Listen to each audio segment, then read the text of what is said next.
has a chance to get picked up here. And Alliance just did an amazing performance right there. Now comes TJB Horaa. going up against Alter Ego Ares, and of course Horaa Esports. This is a three-way battle. Rosemary on the ground, bleeding as well. No Fear just took a nade right there, and just of course threw it to the opponent. But Malik, okay, domination coming from Horaa Esports.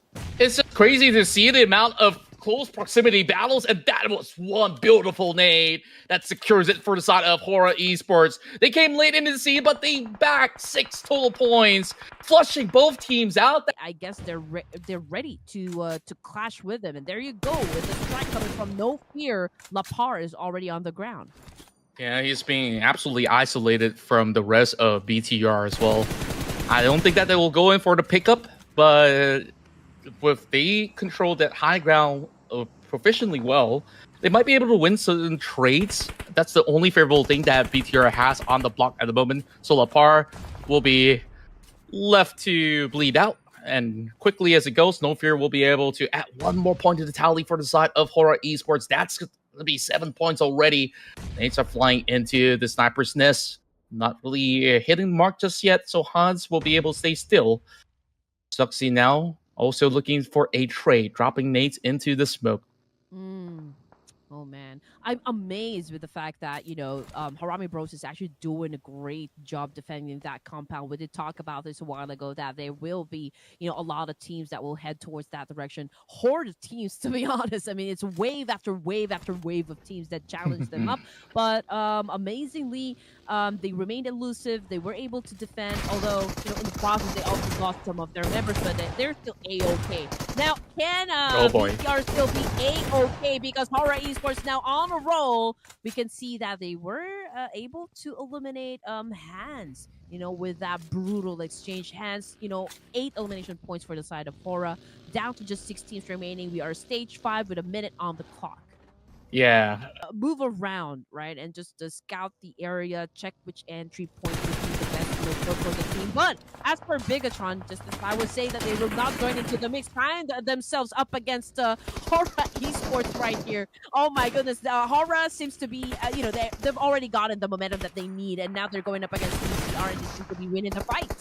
Yeah, they're absolutely flying as they're jumping in for the shots to connect. But Baruch's going down. Richuki on that last-ditch effort, as much as he gets that knock, it doesn't seem like the point was exactly secured. Well, actually, he did put that 1 point back on the side of BTR, and that's the only point that they had in this course of Erangel, which was surprising for the side of BTR. But it's a perfect run so far for the side of Horaa. It's 10 points, and now they make it to the top 5. They were really avoiding conflict with BTR, since a while ago. I mean, BTR was just staying, from the west. Cheeky, he's hiding in that smoke, and he pops out, surprising that member of Yudo Alliance. Now it's the one on the rise, despite, not getting those chicken dinners. But there's just so many instances where they play with discipline in order to get so much out of the placement points. I mean, Horaa Esports, they're on the roll right now. They're killing Frenzy.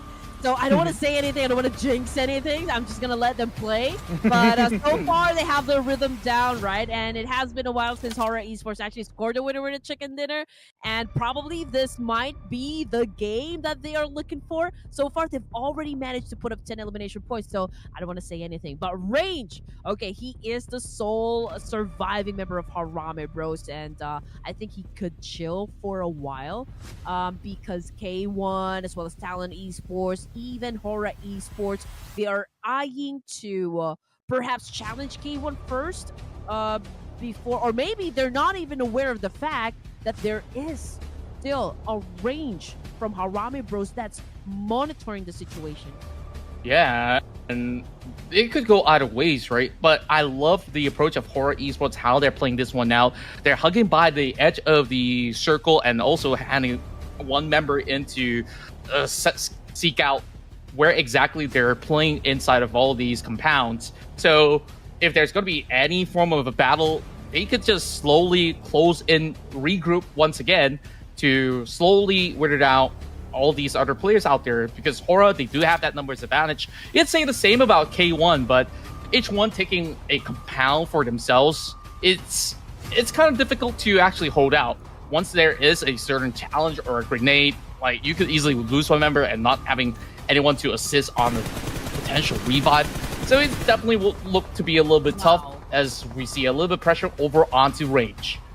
Yeah, No Fear already knows exactly from which direction he will be coming from. I mean, he did take a lot of damage coming from that spray, and range, getting inside that vehicle will no longer be an option. But where could he go? I mean, there's really not much time. The zone is already there, ready to devour them, and the only thing that needs to the only thing that I could, think of is range denying the point up against Horaa Esports. But he needs to move. But I don't know where exactly he's gonna go. Wherever he wants to go, he will look to survive. But that nade, almost clipped him completely. Range somehow still survives, but he needs to dance through the smokes and make it rain. It will be from the side of KG. Horaa Esports now restock. He's got that P90 in the hands of Malik, and they're definitely ready to go on a roll, seeking refuge for the longest of time. So whatever smokes, they gotta toss it out there in order to maybe block a little bit of vision. But it is starting to become a lot more daunting because Sky, he is gonna scout out ahead to see who moves out first. Yeah, I know that, okay, a while ago it was Horaa Esports that's dominating the chart, right? But yeah, since K1, they still have like a portion of that compound, right? So they can still seek refuge there. And Horaa Esports, they don't have anything, but of course they're playing the open field here. Talent Esports will have to keep up the compound as well. So K1, we're just waiting if they can play their cards right. If they can do that, I think they have really the best chance of actually scoring the chicken dinner here. But the fact that, Horaa Esports has some elevation to work with, that gives them, that slight advantage. But then again, it all boils down to how good this team's when it comes to execution. And a lot of them right now is high on adrenaline. So this is crucial for all three teams. Yeah. Of course, being at the short end of the stick here, it's Talent Esports just by the very edge of it.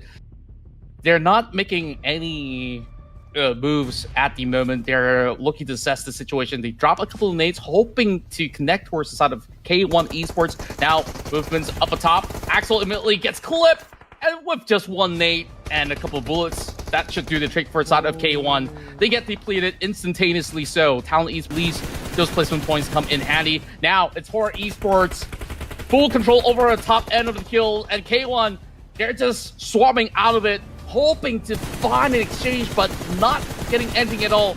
By the broken wall, it's just going to work with. Gonna put it to good use this time, but K1, he's on the push.